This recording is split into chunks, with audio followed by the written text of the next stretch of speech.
What if a simple software update rolled out quietly brought one of the world's largest airlines to its knees? Imagine thousands of flights grounded, millions of passengers stranded, and a company scrambling to reboot its entire system. In the next 15 minutes, we'll explore how a routine update turned into a massive failure, what went wrong, and what it means for the future of high-tech systems. For years, Delta had built a reputation as a global leader in air travel, but behind the scenes, technology was becoming the backbone of nearly everything: scheduling, crew tracking, baggage handling, passenger check-in. At the same time, CrowdStrike had emerged as a major cybersecurity firm, supplying protection tools for large organizations, promising safety and reliability in a world of rising cyber threats. On 19th July 2024, those two worlds collided with a software update that would expose the hidden fragility of modern systems. The problem began when CrowdStrike released a content update for its Falcon sensor software. Within hours, millions of Windows-based machines worldwide began crashing. Blue screens, boot loops, failures in data centers. At first glance, it looked like a simple bug, but for Delta, the impact would be far deeper than just a few machines going offline. While the glitch affected many organizations, Delta's recovery lagged badly. The airline canceled approximately 7,000 flights over 5 days, impacting about 1.3 million passengers. Why? Delta relied heavily on Windows-based systems, and its crew tracking and scheduling systems were unable to process the backlog.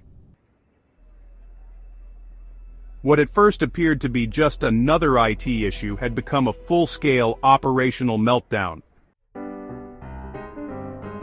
One error triggered another. Systems that should have been redundant failed. Backups were slower, crew tracking couldn't figure out where pilots were, aircraft sat idle, passengers waited. In organizations that depend on tight schedules and thousands of moving parts, every minute of delay multiplies into hours, then days. And for Delta, this meant costs piling up, lost revenue, hotels for stranded crews, compensations, reputation damage. For the passengers, it was chaos: missed connections, hotel stays, rebooking, long wait times at service desks. For employees, crews out of position, planes idle, schedules disrupted.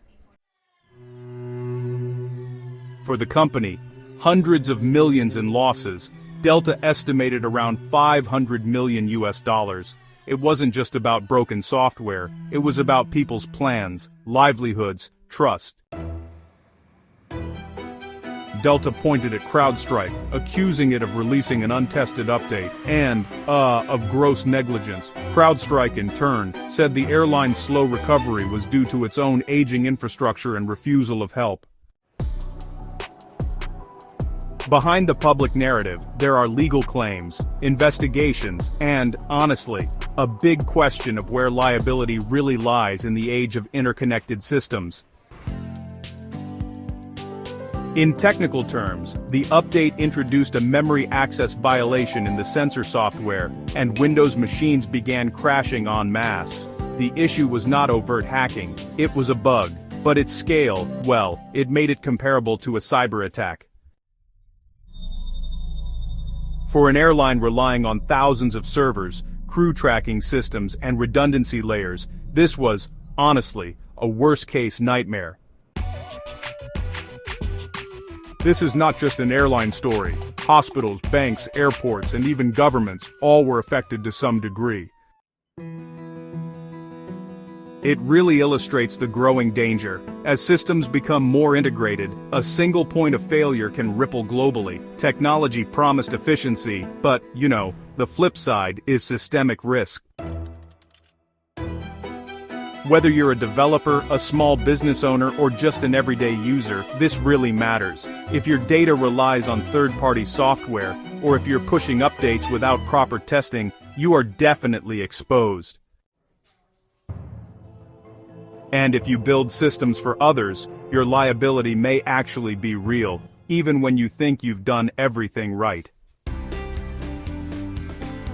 So, here are 3 critical defenses.